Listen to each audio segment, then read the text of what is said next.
All right. So the first one that we have comes out of Webster, Texas. So we had one of our followers, a Hood News peep, went to go dine at a Mexican restaurant, and that is her purse. She's got a gun in that purse. Somehow she forgot her purse. And it wasn't until like the following day that she realized that the purse was not in her possession and that she left it at this restaurant. So she calls the restaurant. They're like, yes, we've got your purse. Come get it.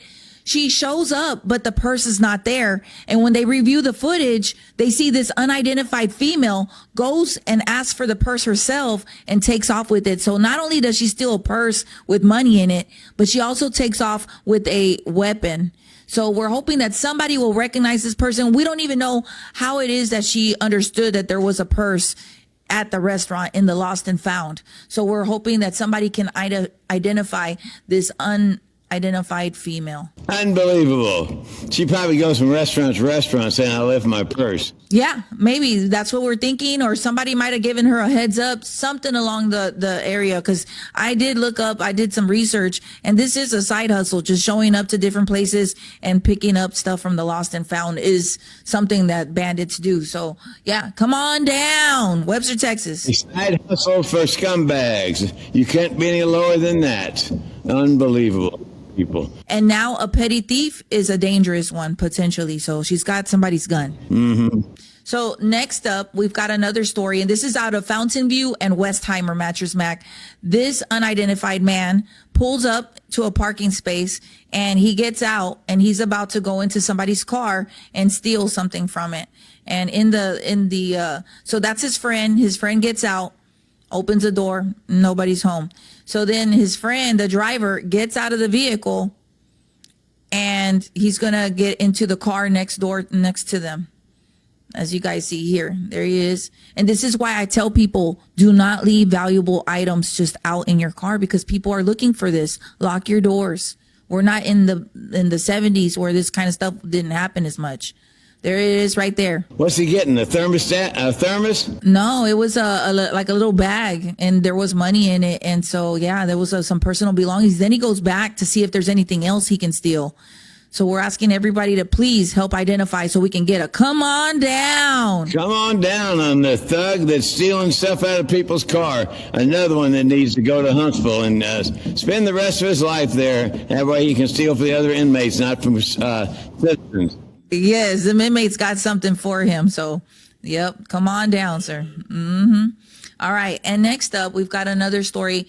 This happened this morning. So we're filming on Mondays with Mattress Mack. This just came in about 3 hours ago. This happened off the 1960 and 45 area.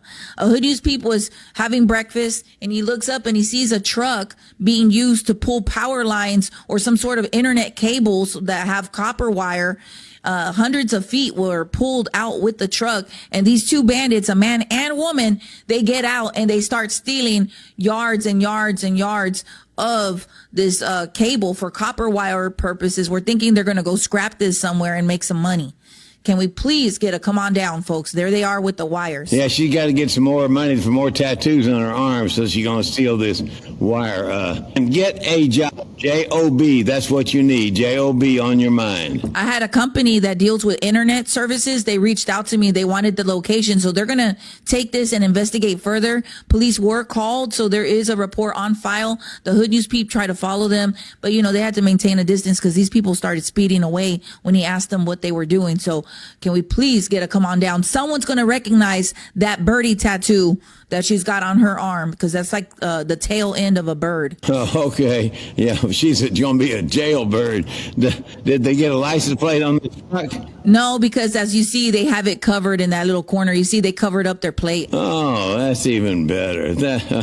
Unbelievable. Yeah, imagine the people that work from home, they get stuck with no internet service, and then they're wondering why.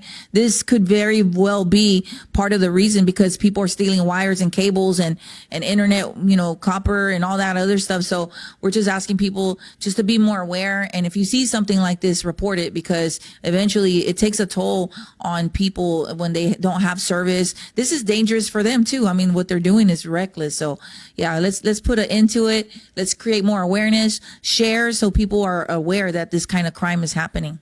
I want to give a huge shout out. We're going to share a positive story here. This is a smaller news page. They are friends of mine. They're called HTX Media. And this past weekend, they took a lot of supplies over to Central Texas. They found, because there were a lot of places that weren't accepting any more donations, but they found a small town that actually wasn't getting a whole lot of help. So they filled up a U-Haul over the weekend, a U-Haul trailer and a van, and they took these supplies, water, supplies, necessities, over to a town along Central Texas that really needed the help. So we just want to shout out the guys from HTX Media and support this local news page. They're like the Grizzlies Hood News also, and we get along really great. And I'm very proud of these young men for stepping up to the plate and helping where they can in a time where our fellow Texans have need. Good for them. Outstanding work. The devastation in the hill country is all over. And a lot of people were neglected because they're not by the epicenter. But congrats to all the Texans like those wonderful people that are reaching out and helping people whose lives have been devastated by this historic flooding. Yes, amen. So, Mattress Mack, I got a message from a lady this past weekend. Her kid is acting up a whole lot. He's been getting in a lot of trouble. She wanted me to mention and see what Mattress Mack has. What kind of advice would you have for a parent who's struggling with their child behaving and not going to school and being very unruly? So we wanted to get a little bit of advice and words of encouragement for the parents out there who are trying their best to raise a civilized child. Well, Gracie, all I can tell you is what my mother used to say. She said, "Boy, I'm gonna whoop that ass," and then she'd say, "I'll give you something to cry about." And time I took that ass whooping, I got the message real quick. So I don't know how old that child is, but a little corporal punishment goes a long way. This is what we do. This is what we don't do. Might want to take him on a shock trip, take him down to Harris County Jail, and see if he wants to eat those 3 square meals a day with all those. Go the right direction, good things happen. Go the wrong direction, and bad things happen. Congrats to all these guys taking those supplies to Central Texas. They're doing God's work. That's what people ought to be doing. Have him hang around with a different crowd of people. If his friends are getting in trouble, it's real simple. Get new friends.